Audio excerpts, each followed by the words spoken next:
آقا خیلی مخلص.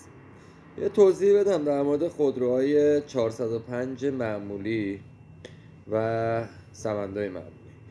این دوتا خودرو روغن 2050 بعد داخلشون ریخته بشه.